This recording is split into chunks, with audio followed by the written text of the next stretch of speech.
Hi guys, welcome back to another video, Corvette conversation. Yes, so the 2025 Corvette lineup is coming, and I think the 2025 E-Ray is going to be pretty big. The numbers are growing.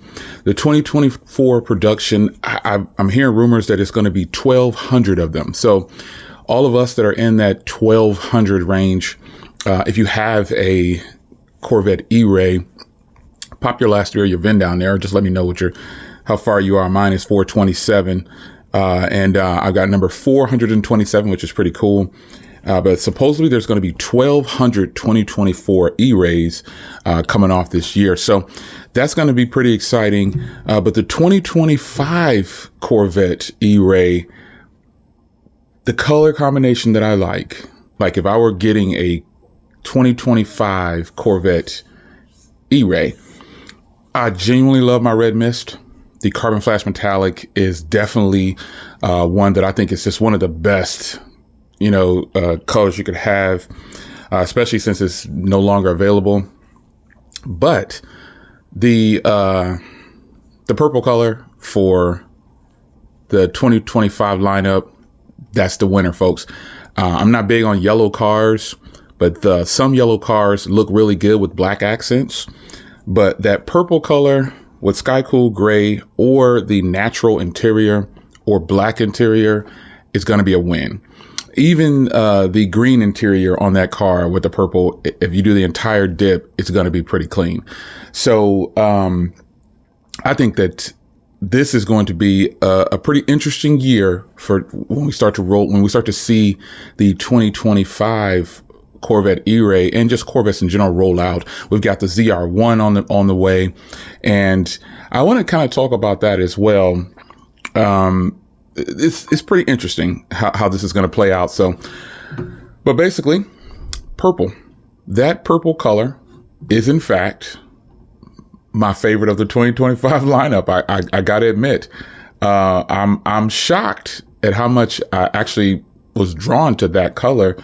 But it is actually really, really nice. I think when you're picking a color for a car, you're picking a color that you're not going to want to wrap it, or, you're not going to want to change the color and things like that. So, gotta love a good cup of coffee. But the purple color with the metallic, I just think that's going to be a huge hit.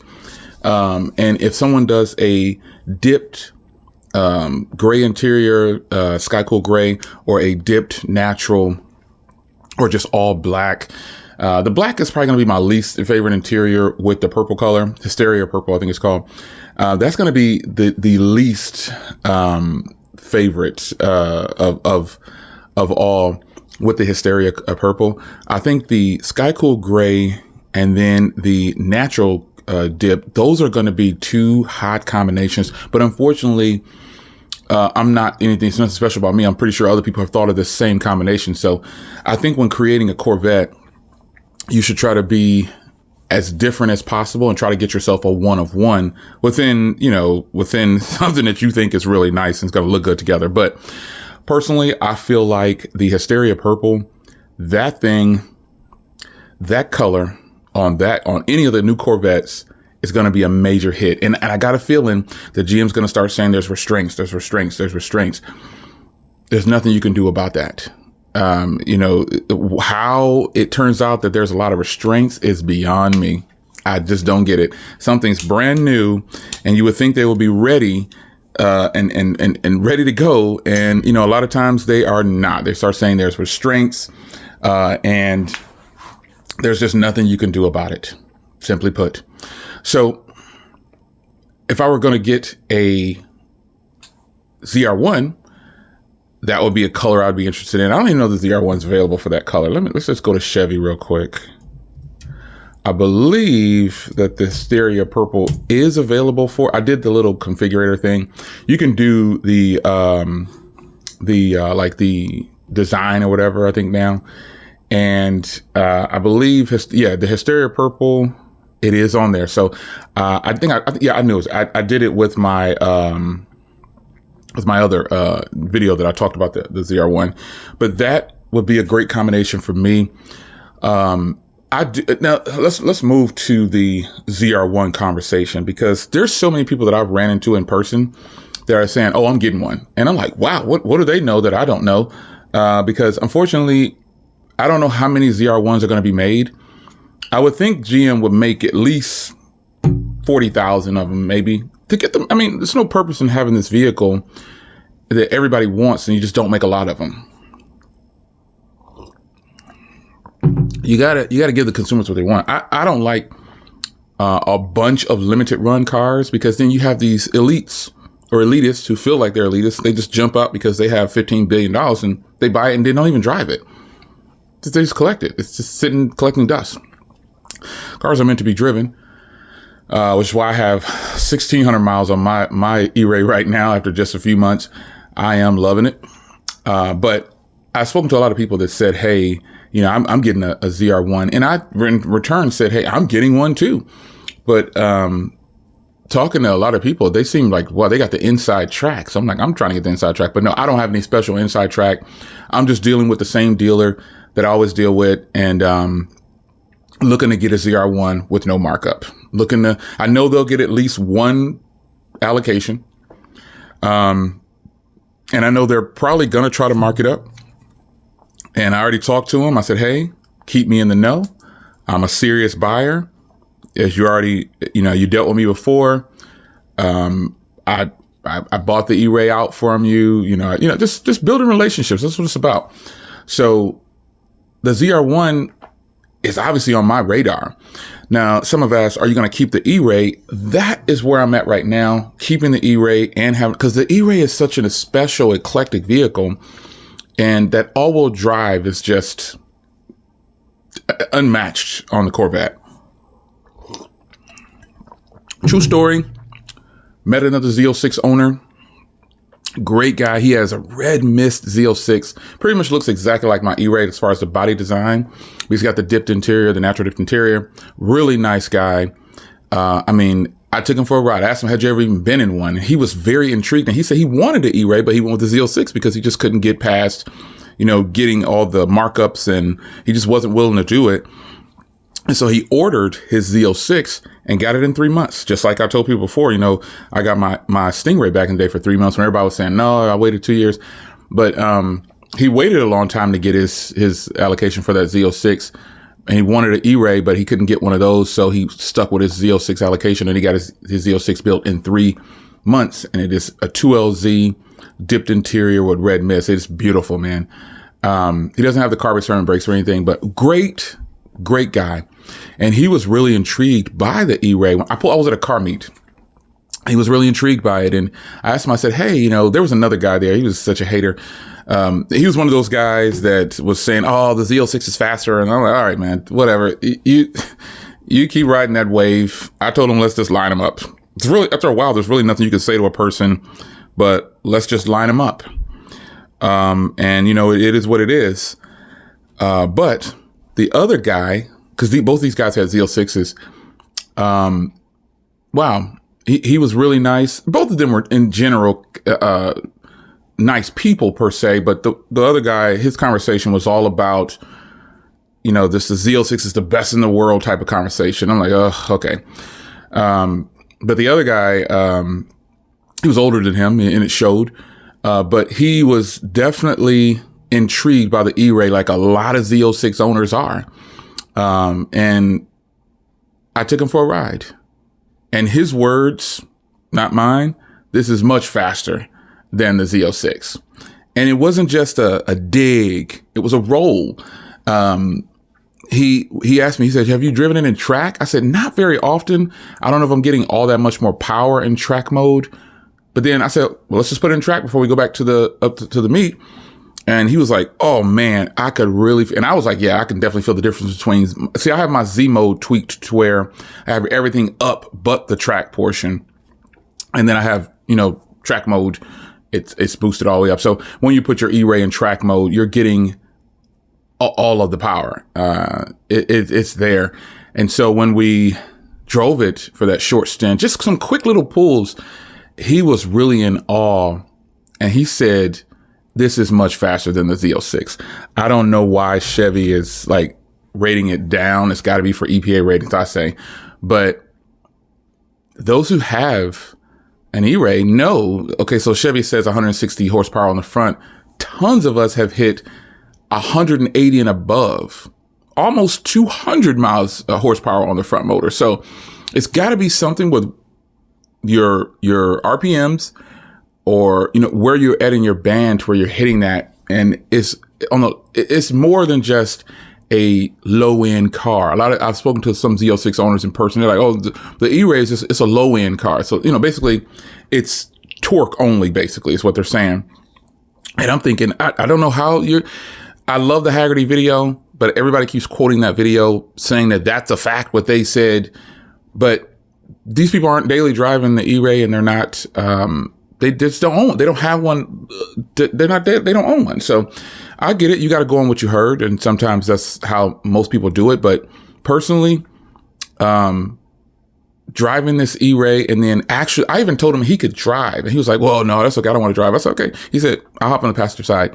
And the only reason I said he could drive because he has a pretty nice car as well. So I would, you know, if he messes up my car, he could definitely pay for it, I would assume. He was really nice also. I don't just give my keys to people. He would have been the first person to drive the E-Ray, other than like one of my family members or something like that, or one of my children. He would have been just like a guy I don't know to drive the E-Ray. But he was so intrigued by it. I wanted him to actually experience it. But I think he was a little nervous, like, oh, I don't want to wreck this guy's car or anything happen. And he's right. So after taking him for a ride, he got out of the car and he told the other cocky Z06 owner, yeah, man, that car is just, it's way more than what it's being sold at. And the only thing he could say was, what'd you expect? You know, it's all-wheel drive. I was like, oh boy, this is interesting. You know, I don't have anything negative to say about the Z06 per se. I just feel like the hate is definitely coming from, you know, this, I don't know what it is, but even in the forums everywhere. And then you start to get this battle. And my response to him was, you know, hey, we're on the same team, man. You got a sweet ride. We both got the same car, basically. We both got the same kind of power. Let's just enjoy him. Team Chevy. You know, he wasn't really trying to hit. The other guy was. He wasn't really trying to hit. He was just so caught up on the Z06 being the better. It'll never sound like a Z06. And then the other guy who I took for a ride was like, man, what'd you do to your exhaust? I was like, absolutely nothing. This is the stock exhaust for the E-Ray. It's basically just, the E-Ray has, I would assume it has like the exact same exhaust as Z51, basically the active exhaust. But it has different tips on the back of it. So a lot of people were saying that the E-Ray tips are the same, and the rear end is just completely the same as the Stingray, but it's not. It has a more slanted top and rounded bottom on the exhaust tips. And then it does sound really good, man. So I don't claim to know that GM did something special to the E-Ray, but all I could say is that the E-Ray is a special vehicle. And it's not that it's for a special Corvette driver. It is just the Corvette that people should genuinely be looking at, especially if they only have 5% track time, or 10% track time, meaning, you're not doing a bunch of road courses and all this other stuff like you should be doing, like you would be probably doing with your Z06. If you're at a 50-50 road course person, definitely go with the Z06 or go with the E-Ray. The E-Ray may not be labeled a track vehicle, but it definitely can do track things. Like I was pointing out to the guy who was just so caught, or the other guy who was caught up on the Z06 being faster on the road course. And he was like, well, let's take it to a road course. I was like, I don't road course. He says that he road courses and does track. I'm like, congrats, man. You bought the right car then if you're road coursing and everything like that. But you can't be mad that the E-Ray is a more readily available, it's more well-rounded than the Z06. You can't have that salty attitude knowing that there's not a lot of E-Rays out there right now and people just haven't seen them and touched them and driven them. So it's going to feel kind of shaky because the only things most of you guys are going on what Haggerty said, which respect to Haggerty, I love the video. It's accurate. And it's the most detailed representation of what the Z06 and E-Ray would do next to each other in a quarter mile. And even I think with that video, a lot of people are just so caught up on him saying that the power drops off after about 120. Okay, folks, power in the E-Ray doesn't just disappear after you hit 120 miles an hour. I posted a video of me walking right by a Z06, a built Z06, 600 rear wheel horsepower. And some people, I just don't know. I'm like, all right, man, whatever you say. I'm in the car and I know the power doesn't drop off after 120 miles an hour. It just doesn't happen. Torque wins races. That's just how it is.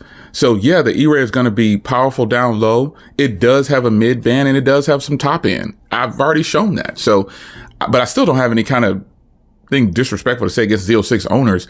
It's just those Z06 owners who, well, the ZR1's coming, so the E-Ray is going to be shut down. It won't be the fastest anymore. I'm like, oh man, this is so weird.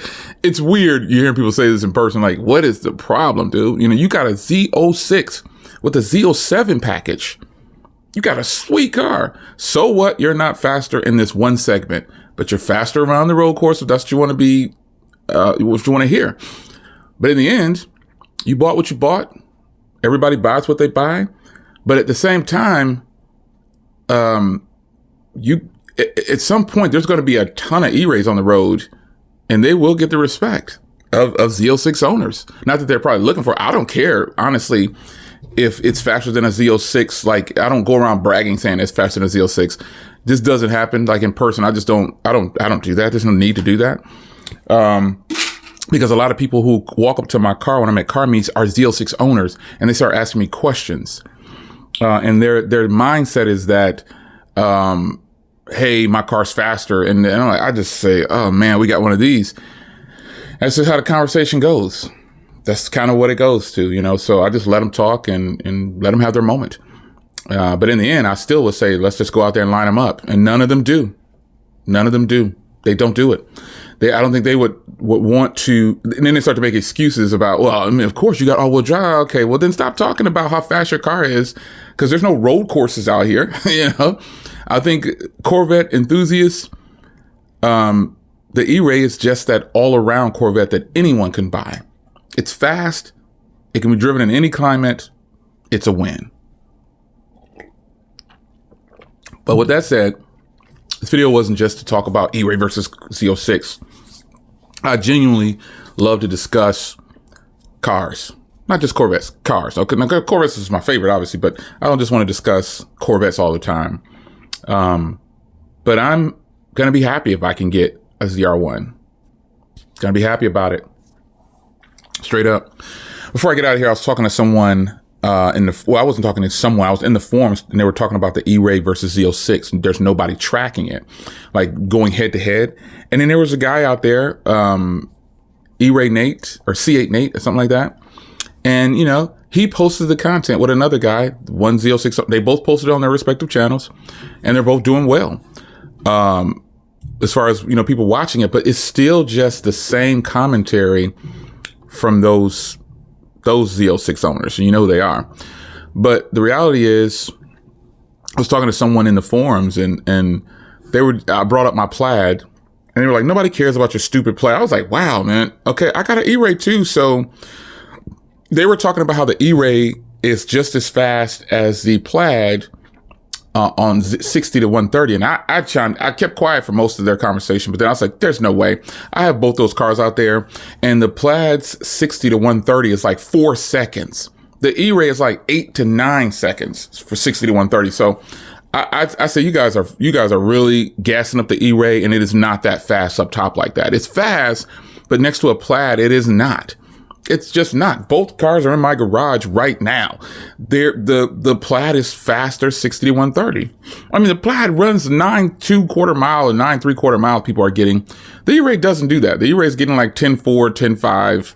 That's a full over a second faster, folks. You're not getting, the E-Ray is not running neck and neck with the Plaid. It's just not happening. And I saw some stupid conversation about, well, Teslas have no soul. The Plaid has no soul.